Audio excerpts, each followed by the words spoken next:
We're getting some breaking news in the investigation into the disappearance of Nancy Guthrie. The news concerning the Nancy Guthrie investigation is the kind that silences a room. It is the development that everyone watching this case has feared since the 1st of February. A body has been discovered in Phoenix, Arizona. An unidentified woman was found without signs of life along the banks of the Grand Canal. As the report surfaced, a single, chilling question formed in the minds of all who have followed this mystery. Could this be Nancy Guthrie? Before we proceed, it is essential to understand the context we provide. We dissect every development with methodical analysis, uncovering the details often missed by headline news. More than 23,600 tips have inundated the Federal Bureau of Investigation in this case. Dozens of false trails have been pursued, meticulously verified, and subsequently ruled out by authorities. Then, on March 6th, the grim discovery was made. A woman's body was located in a canal in Phoenix, Arizona. An entire nation waits in suspense. We will examine the sheriff's statement, the geographical specifics, and the insights from our experts. We will now navigate through the known facts of the situation, and just as importantly, the vast unknowns that remain. These are the established facts as they currently stand. On the morning of Friday, March 6th, a call was placed to authorities in Maricopa County regarding an adult female, unresponsive, on the bank of the Grand Canal Trail near 27th Place in Phoenix, Arizona. Upon their arrival, officers confirmed the woman was deceased. A formal statement was issued by Maricopa County officials, acknowledging the discovery of the body. The statement read that information from the initial call suggested an adult female was located on the canal bank and was not responsive. Responding officers located the woman, who was then pronounced deceased at the location. At this time, the identity of the deceased woman has not been made public. An official investigation has been launched. Within moments of the announcement reaching the public, the Nancy Guthrie case erupted across all major social media platforms. The reason for the surge of speculation is clear. An 84-year-old woman has been missing. She vanished on the 1st of February, and now the body of an unidentified woman has appeared just 120 miles away, also near a canal. The potential link is an unavoidable and immediate conclusion. However, the Pima County Sheriff's Department has issued a response. The official response was first reported by Michael Ruiz of Fox News Digital. He confirmed the Pima County Sheriff's Department stated it had not been alerted to any law enforcement actions at the Phoenix Canal this morning that would connect to the Nancy Guthrie case. The wording of that statement is precise and warrants careful consideration. The lead agency in the Guthrie investigation, the Pima County Sheriff's Department, claims it has not been formally notified of a connection to their case. The language is both specific and deliberate. This is not an outright denial, nor is it a confirmation. It is a carefully constructed statement that they lack official notification of a link. This crucial distinction between an unestablished connection and a definitive lack of one creates a void that investigators are now racing to fill. To understand the complexity, one must examine the geography. The location of this discovery is of immense significance. Nancy Guthrie resided in the Catalina foothills, a neighborhood on the outskirts of Tucson, Arizona. The body was found along the Grand Canal Trail in Phoenix, near 27th Place on the city's west side. The distance between these two locations by road is approximately 120 miles. In a typical missing persons investigation, a distance of 120 miles might be enough to dismiss any immediate link. This, however, is not a typical case. There is a particular element to this specific geography that has held the attention of investigators for weeks. This element ties directly into a strategic decision by the Federal Bureau of Investigation, a move that initially puzzled many observers. The Bureau relocated its primary command post not to a location nearer the Guthrie residence, but from Tucson all the way to Phoenix. When this relocation was made public, it was widely interpreted as a signal that the investigation was nearing its conclusion. A law enforcement source confirmed the operational shift to CBS News. According to that source, much of the future work would not necessitate a physical presence in Tucson and could be managed from Phoenix or any other national office. The analysis of digital evidence, phone records, video footage, and financial forensics could all be processed from the Phoenix field office with equal efficiency. However, there was a deeper strategic reason that was not fully articulated to the public at the time. The Bureau's choice to base its operations in Phoenix was motivated by something far more specific than simple logistical efficiency. Phoenix stands as the largest city in Arizona. It serves as the central nexus for nearly all major transportation arteries within the state. It is home to Interstate 10 and Interstate 17, as well as Sky Harbor Airport, one of the most active airports in the American Southwest. Should a perpetrator wish to transport a victim from the Tucson area, or if a victim were moved after the crime, Phoenix would be the logical path. Any logical path led straight through Phoenix.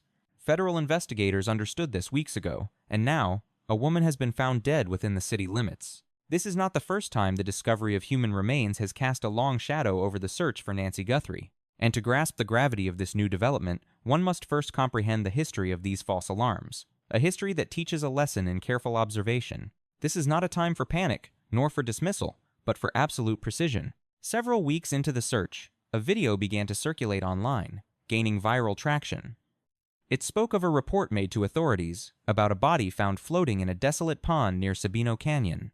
The location was falsely pinpointed as being merely 2 miles from Nancy Guthrie's own neighborhood. According to the video's narrative, investigators had uncovered drag marks scarring the earth at the water's edge.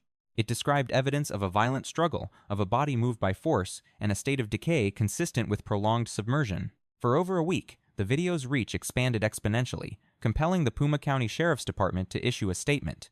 A spokesperson delivered a blunt statement to Newsweek, saying simply, "That video is not accurate. It was a single sentence, devoid of detail, a stark refutation." In the modern era of constant connection, the spread of false information in prominent cases is no longer an unforeseen consequence of public interest. It has become a predictable, almost cyclical, phenomenon. Individuals fabricate content, and automated systems ensure its amplification. An audience of millions consumes the narrative before even one fact can be authenticated. The collateral damage of this misinformation extends beyond the terror inflicted on victims' families. It creates a very specific type of interference, a fog of investigative noise. Official tip lines become inundated with reports of events that are pure fiction. Detectives who should be pursuing credible leads are instead forced to waste hours addressing questions born from viral fantasies. Josh Campbell, a senior law enforcement analyst for CNN, spoke to this very issue in the midst of the investigation. He stressed that in any abduction case, the passage of time is the single greatest enemy. Saddling investigators with an avalanche of false information could critically impede their progress as they are forced to separate reality from fabrication. That very same warning hangs over the current discovery at the Phoenix Canal, just as it did with every false lead that came before. There is no room for assumption, no place for speculation. The only path forward is to observe the facts as they are revealed. Yet, this discovery is fundamentally different from the digital phantoms of social media. This event is confirmed. This involves a real person, a real location, and a real response from Maricopa County law enforcement. Officers have secured the area. An official death investigation has begun. The remains are now in the custody of the Maricopa County Medical Examiner. This is not a piece of viral content. This is not a theory circulating on social media. This is not some uncorroborated assertion from the internet. This is a verified law enforcement operation responding to a deceased person found in the state of Arizona, in the very city where the FBI established its command center while Nancy Guthrie is still missing. And so long as the identity of this woman remains unconfirmed and withheld from the public, the one question on the mind of an entire nation will remain without a definitive answer. It is important now to examine the actual process of identification. This procedure takes more time than many realize, and understanding why can prevent a dangerous descent into premature conclusions. In any case where human remains are discovered unresponsive near a waterway like a canal, standard protocol dictates a series of methodical steps before any positive identification can be made. The first step involves officers securing the perimeter and neutralizing any potential threats. The second step is the medical examiner's office assuming physical custody of the remains and transporting them to a secure facility for analysis. The third step is a post-mortem examination, conducted by the medical examiner to establish the cause and manner of death. The fourth and final step is the attempt to identify the individual through a variety of forensic methods. These methods include fingerprint analysis against existing databases, the comparison of dental records, and the collection and processing of DNA evidence. In a case with the visibility of Nancy Guthrie's, investigators are already in possession of a wide array of biological reference materials. This means the comparison, once initiated by the examiner's office, can proceed with considerable speed. The FBI possesses Nancy Guthrie's DNA profile, the serial number of her pacemaker, and her complete medical and dental histories. Should this woman be identified as Nancy Guthrie, investigators could achieve a definitive conclusion within a matter of hours or days after taking custody of the body. Conversely, if this is not Nancy Guthrie, an outcome that sources suggest investigators currently lean toward, her identity must still be determined using the very same meticulous process. We must also consider the questions raised by the geography of this discovery itself. Phoenix's Grand Canal is hardly a secluded area. It is a managed waterway that carves a path directly through dense, populated urban communities. Nancy Guthrie was an 84-year-old woman whose mobility was so severely compromised that she could not walk more than 50 yards unassisted. There are no conceivable circumstances under which she could have arrived at that location on her own. If the body is confirmed to be Nancy Guthrie, it proves she was transported 120 miles from her residence in Tucson. This would signify the case was never one of local confinement. It would imply that the perpetrator, or perpetrators, possessed the resources, the transportation, and the tactical forethought to move a victim a considerable distance after the initial crime was committed.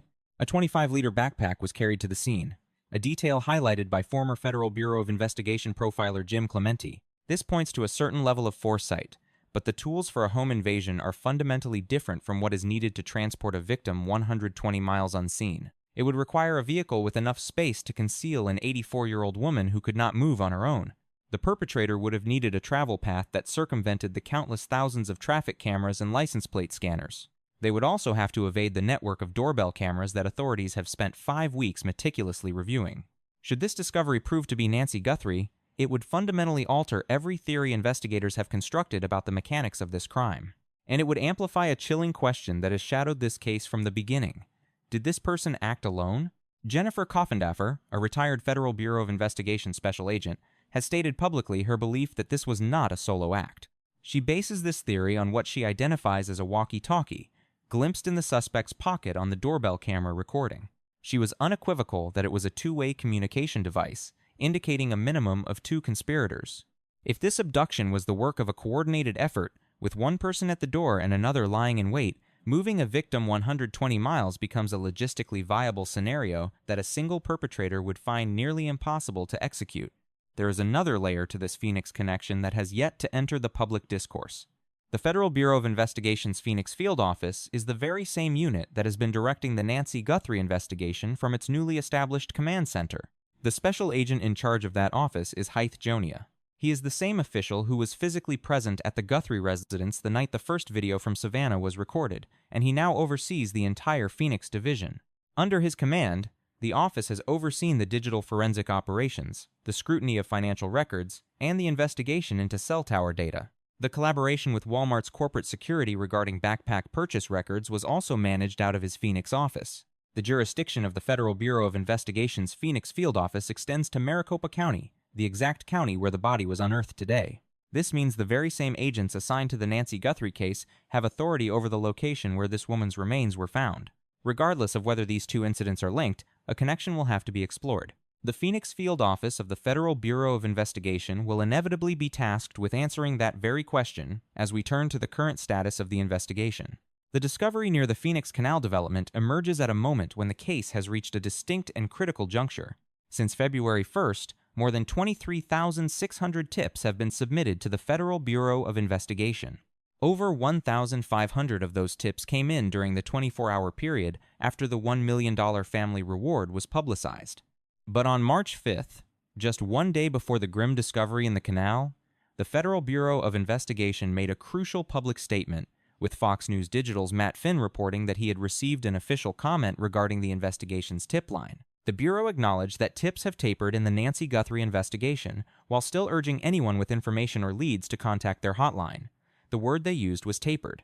In an investigation that has generated 23,000 tips, 600 leads meant that when the Bureau chose the word tapered, it was a deliberate and calculated choice of language. It is not an admission that tips have ceased, nor does it imply that the investigation has reached a dead end. Dr. Michelle Janis, a criminology professor from the University of Louisiana at Lafayette, has previously noted that in missing persons cases, tips generally diminish within 72 hours of an inquiry starting. The simple fact that this case generated tens of thousands of leads over a 5-week period is, in itself, highly unusual. However, the decline in public tips, paired with the Federal Bureau of Investigation's relocation to Phoenix, along with the assembly of a specialized task force, and the reduction of uniformed police presence in the Mactos-Toruni neighborhood of Tucson, is being interpreted by some as the conclusion of the public-facing part of this search. That interpretation is incorrect. CNN's John Miller, one of the nation's most credible law enforcement analysts, was unambiguous on this point, stating this is nowhere close to being a cold case. He affirmed that investigators still possess viable leads that require follow-up, and a significant amount of forensic science is still pending results.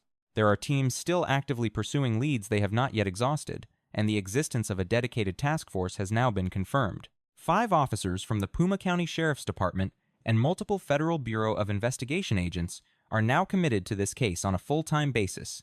They are not winding down, they are focusing, and there is one final aspect of this moment that must be considered for the family at its center. Each time human remains are discovered anywhere in Arizona, Savannah Guthrie and Annie Guthrie, together with Cameron Guthrie and all the grandchildren Nancy cherished, are forced to endure the same unbearable 24 to 48 hours.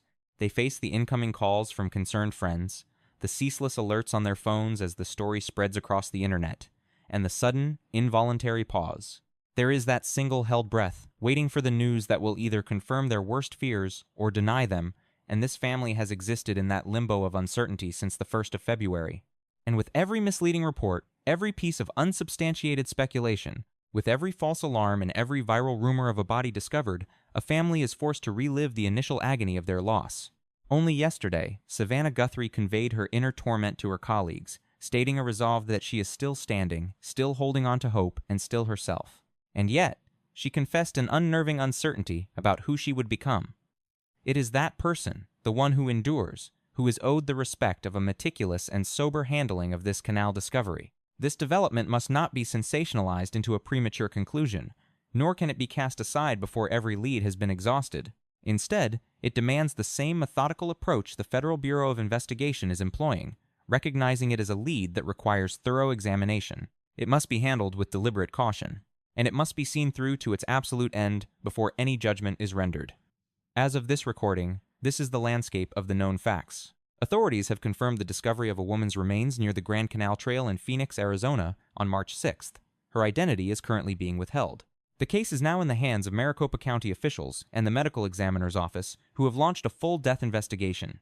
Officials from the Puma County Sheriff's Department have issued a statement indicating they have not been formally notified of any link to the Nancy Guthrie investigation. That official declaration, however, does not eliminate the chance that behind the scenes, investigators are intensely exploring that very possibility. The Federal Bureau of Investigation's Phoenix Field Office, the very command post with authority over Maricopa County, watches closely. It stands ready to intervene at a moment's notice should the situation demand its expertise. Meanwhile, Nancy Guthrie is still gone without a trace. The search for answers continues with undiminished intensity. A reward of $1.2 million lies waiting, untouched, as the truth to the question captivating the nation remains shrouded in mystery. We urge you to subscribe to this channel now if you have not, because the instant authorities confirm or refute an identity in this Phoenix Canal case, you must be here. We will deliver the complete story, providing unparalleled expert analysis and the crucial context surrounding these events. The final chapter in this case has yet to be written. It is not over for the dedicated investigators on the ground, nor for the family suspended in agonizing anticipation, and certainly not for this channel. Activate the notification bell. Remain with us, and if you possess any information, no matter how insignificant it may seem, about the disappearance of Nancy Guthrie, contact the Bureau at 1-800-CALL-FBI without delay. Your identity will be held in the strictest confidence. The reward is available as a cash payment. In the shadows of some community, a person holds the key that bridges the chasm between uncertainty and resolution. It is time to bring her. Before you share, remember there is a family on the other side of that screen. Somewhere in America right now, a family is sitting by their phones. They are not waiting for good news. They are bracing for the next wave, the next viral video, the next unverified claim, the next stranger on the internet who thinks they've solved the case in a comment section. Nancy Guthrie is missing. She is 84 years old. She is someone's mother, someone's grandmother. And every single false rumor that spreads online, every fabricated body discovery, every invented detail shared for clicks, forces her family to live through the worst moment of their lives all over again. Over 23,000 tips flooded the FBI. Dozens of leads had to be chased down and ruled out. Detectives who should have been closing in on the truth were instead buried under an avalanche of fiction. This is what misinformation actually costs. Not just credibility, not just time. It costs the hours investigators could have spent finding her. It costs a daughter's sleep. It costs a grandchild's sense of safety. In the age of instant sharing, the most powerful thing you can do is pause. Verify before you amplify. Silence is more honorable than a retweet that destroys someone's hope.